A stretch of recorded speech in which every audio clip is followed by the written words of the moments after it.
जय हिंद सभी भाइयों को। कैसे हो आप सभी? उम्मीद करता हूँ आप सभी स्वस्थ होंगे, मस्त होंगे तथा अच्छी तरीके से अपनी परीक्षा की तैयारी कर रहे होंगे। आज की इस वीडियो हम कोणों के मध्य संबंध को पढ़ेंगे। इसमें कुछ कोण दिए हैं, इनके बारे में हम पढ़ेंगे कि ये क्या होते हैं। तो ये हमारा सबसे पहला है, पूरक कोण किसे कहते हैं। ऐसा कोण, इसे मैं आपको चित्र की मदद से समझाता हूँ। ये है, इसे चित्र की मदद से समझिए। ये कोई कोण है थीटा 1 और ये कोई कोण है थीटा 2। इसे हम थीटा 1 से, ये कोण थीटा 1 है और ये कोण है थीटा 2।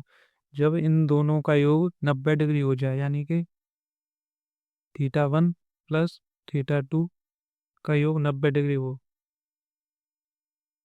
तो इन दोनों कोणों को कहते हैं पूरक कोण। इसकी परिभाषा है, ऐसा कोण जिसमें उन दोनों कोणों का योग 90 डिग्री के बराबर हो तो उसे कहते हैं पूरक कोण। ये हमारा पूरक कोण है। और संपूरक कोण होता है, ये हमारा थीटा 1 है और ये हमारा थीटा 2। संपूरक कोण होता है ऐसा कोण जिसमें थीटा 1 प्लस थीटा 2 का मान 180 डिग्री के बराबर हो, तो वो होता है हमारा संपूरक कोण। आपको समझ में आया?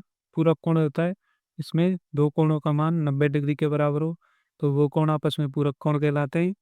तथा संपूरक कोण जिसमें दोनों कोणों का मान आपस में 180 डिग्री के बराबर हो, तो वो दोनों कोण आपस में कहलाते हैं संपूरक कोण। अब रैखिक कोण युग्म किसे कहते हैं? रैखिक कोण कहते हैं कोई सरल रेखा जो कि विपरीत दिशा में जाती है, सरल रेखा और विपरीत दिशा में जाती है, तो उन दोनों के मध्य एक वेनिष्ठ भुजा के द्वारा बने कोण। इस प्रकार ये थीटा 1 और ये थीटा 2, इन दोनों के मध्य बने कोण को सरल रेखा रैखिक कोण युग्म कहते हैं। इन दोनों का मान भी थीटा 1 प्लस थीटा 2 का मान भी 180 डिग्री के बराबर होता है। ये रैखिक युग्म कोण जो है, ये लगभग आप समझ सकते हो ये संपूरक कोण के ही समान होता है। इसमें भी थीटा 1 प्लस थीटा 2 का मान 180 डिग्री होता है। इसमें भी थीटा 1 प्लस थीटा 2 का मान 180 डिग्री होता है। यह वो होता है हमारा रैखिक युग्म कोण। आसन्न कोण क्या होता है? आसन्न कोण होता है एक बिंदु से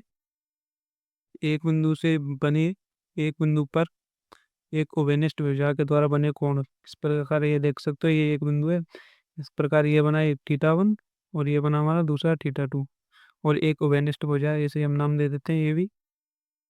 उभयनिष्ठ भुजा द्वारा एक बिंदु पर बने दो कोणों को कहते हैं हम आसन कोण। ये थीटा 1 और थीटा 2 कहलाएंगे हमारे दोनों आपस में आसन कोण।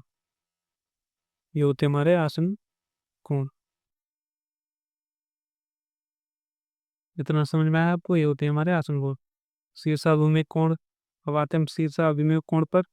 शीर्षाभिमुख कोण कहते हैं जब दो प्रतिच्छेदी रेखाएं आपस में प्रतिच्छेद करती हैं। इस प्रकार ये कोई दो रेखाएं, ये आपस में प्रतिच्छेद करती हैं, तो उन दोनों के सामने आमने सामने बने कोण को कहते हैं शीर्षाभिमुख कोण। जैसे कि ये थीटा है, ये थीटा 1, ये थीटा 2। तो इसमें शीर्षाभिमुख कोण में ये हमारा कोण थीटा 1 बराबर होगा कोण थीटा 2 के। और इस प्रकार यहाँ कोई कोण बनता है, जैसे कि अल्फा यहाँ पर अल्फा 1 अल्फा 2 यहाँ पर कोण बना है, तो इसमें कोण अल्फा 1 बराबर होगा कोण अल्फा 2 के। तो ये होते हैं हमारे शीर्षाभिमुख कोण। आपको दोबारा से समझाता हूँ इन सभी को मैं। कुछ नहीं है इनमें, बस आपको ध्यान रखना है छोटी बातों का। पूरक कोण में थीटा 1 प्लस थीटा 2 यानी कि दो कोणों का योग 90 डिग्री हो। संपूरक कोण में थीटा 1 प्लस थीटा 2 का मान 180 डिग्री हो। रेखा कोण में भी वही इसी प्रकार, जो दोनों भुजाएं आपस में विपरीत दिशा में जा रही हो, ये इधर जा रही हो, ये इधर जा रही हो विपरीत दिशा में, तथा उन दोनों के कोणों का योग भी 180 डिग्री हो।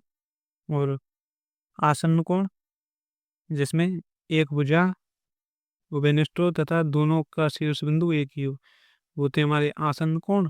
शीर्षाभिमुख कोण में जब दो प्रतिच्छेदी रेखाएं प्रतिच्छेद करती हैं आपस में, तो आमने सामने बने कोणों को शीर्षाभिमुख कोण कहते हैं।